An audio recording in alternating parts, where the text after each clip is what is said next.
Evangelio es una buena noticia que empieza con una mala noticia. Nacemos en pecado, con el corazón inclinado al mal. El pecado lo hemos heredado de nuestros primeros padres. Es por ello que pensamos, sentimos, decidimos y hacemos cosas malas, y aún sin proponernos. Somos transgresores de la ley divina y lo hacemos de manera consciente y constante. Ahora bien, Dios es santo en su ser. Por ende, Él es un juez justo. Condena y rechaza drásticamente el pecado. La Biblia refiere en Romanos 6:23 que la muerte es la paga del pecado. Por tanto, el destino final del pecador es la muerte. Esa es la sentencia de la perfecta justicia divina y abarca a toda la humanidad, Romanos 3:23. La justicia de Dios brota de su santidad, de su carácter esencialmente santo. Por ende, la sentencia divina es irrevocable. No puede ser revertida, porque santo es su nombre. Él es el sol de justicia. Revocar su propia sentencia sería negar su nombre, negarse a sí mismo, negar su carácter santo. Somos transgresores de la ley divina. Tenemos una deuda humanamente imposible de pagar. Esa es nuestra condición delante de la santidad de Dios. Y lo peor es que ninguna persona, por más buena que parezca a los ojos de la gente, tiene la más remota posibilidad de hacer algo para que Dios lo salve. En realidad, estamos perdidos. Y aquí viene la buena noticia. Jesús vino a buscar y salvar lo que se había perdido. Dios, además de ser justo, es misericordioso en sí mismo. Su ser está lleno de gracia y bondad. Por ello no quiere la muerte del impío. Él quiere que todos sean salvos. La pregunta es, ¿cómo Dios podría manifestar su amor sin dejar de ser justo? ¿El amor de Dios podría anular su justicia? Por supuesto que no. Dios es santo en su ser, en su carácter. La justicia de Dios emana de su santidad. Por ende, Él es perfectamente justo y a la vez perfectamente misericordioso en sí mismo. Entonces, ¿cómo Dios podría manifestar su amor siendo justo? ¿Cómo se resuelve el problema del pecado de nosotros los transgresores? Dios puede aplicar su justicia sin dejar de amarnos. Dios puede amarnos sin dejar de ser justo. ¿Cómo? La respuesta es Jesús, el Hijo de Dios. Tú y yo merecemos morir. La muerte es el castigo para nosotros los transgresores. Esa es la sentencia del juez justo. Pero Dios, en su infinito amor, proveyó un plan de salvación. La única solución para solucionar el problema del pecado humano. ¿Cómo? Un sustituto. Jesús, su Hijo amado. Jesús, nuestro Salvador, siendo santo y sin mancha, y por ende justo, Él asumió la pena y el castigo que tú y yo merecemos. Él pagó el precio de nuestro pecado. Él pagó la deuda. La muerte de Cristo en la cruz fue el sacrificio expiatorio que ya estaba previsto en el propósito de Dios. Nuestro Padre Celestial ya sabía de antemano lo que iba a suceder con su amado Hijo. La venida de Jesús, nuestro Salvador, fue anunciada por los profetas de Dios siglos antes de su nacimiento. Anunciaron el lugar exacto de su nacimiento, que nacería de una virgen, sus padecimientos antes de su muerte, su sepultura y resurrección.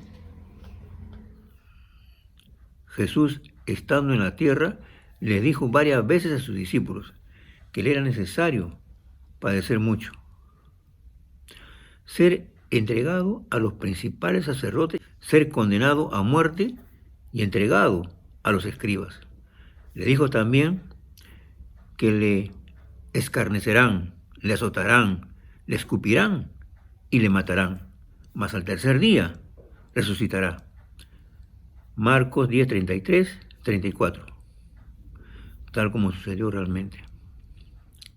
Jesús, el Salvador, vino para pagar el precio de nuestro pecado. ¿Dónde? En un grueso madero que fue levantado en el monte Gólgota. Sí, el profeta Isaías, 7 siglos antes del nacimiento de Jesús, anunció los padecimientos de Cristo, el Mesías. Él describe en detalle cómo quedó su rostro y su cuerpo después de la tortura. El profeta de Dios refiere que no tenía belleza ni esplendor. Su aspecto no tenía nada atrayente. Nada en su apariencia lo hacía deseable. Isaías 53:2. También refiere la causa de su padecimiento. Mas el herido fue por nuestra rebeldía, por nuestras transgresiones. Refiere que él fue maltratado, atormentado, aplastado, triturado, molido a causa de nuestros pecados, por las maldades que nosotros hicimos. Él sufrió en nuestro lugar, colgado en un grueso madero lleno de astillas, y con el rostro desfigurado y ensangrentado, y la carne de su cuerpo desgarrado por el látigo de esquirlas del soldado romano. Así murió el justo por nosotros los injustos, para llevarnos a Dios. Es el precio que Él tuvo que pagar para que nosotros los transgresores estuviéramos en paz con Dios. El alto precio que Jesús tuvo que pagar por nuestra redención nos muestra dos cosas: la gravedad del pecado nuestro y la grandeza de su amor. En la cruz confluye la justicia y el amor de Dios. Estas dos virtudes emanan de su carácter santo, lo que significa que Dios es perfectamente justo y a la vez perfectamente misericordioso. Dios demostró su amor para con nosotros en que, siendo aún pecadores, transgresores de la ley, rebeldes a la autoridad divina, Jesucristo murió por nosotros. Entonces, ¿qué debemos hacer para acceder a la gracia de la salvación? Arrepentimiento y fe. Jesús, cuando empezó su ministerio terrenal hace más de 2000 años, lo puso con estas palabras: el tiempo se ha cumplido y el reino de Dios se ha acercado. Arrepentíos y creed en el Evangelio. Marcos 1:15. Arrepentimiento y fe en Cristo.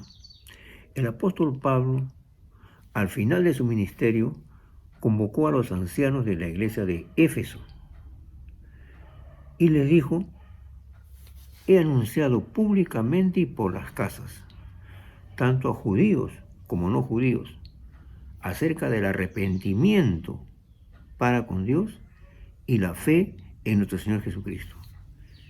Hechos capítulo 20, versos 20 y 21. ¿Qué es fe en Jesús? Tener fe en Jesús no es tan solo aceptar el hecho histórico que Cristo fue crucificado, que le pusieron una corona de espinas o que fue atravesado por una lanza romana. Creer en Cristo es más que eso. es asumir, reconocer que Cristo en la cruz cargó con mi pecado y tu pecado. Que Él en la cruz nos redimió del castigo eterno y nos hizo renacer a una nueva vida.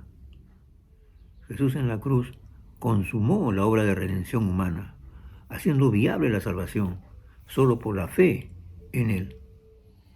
Recuerda, arrepentimiento y fe.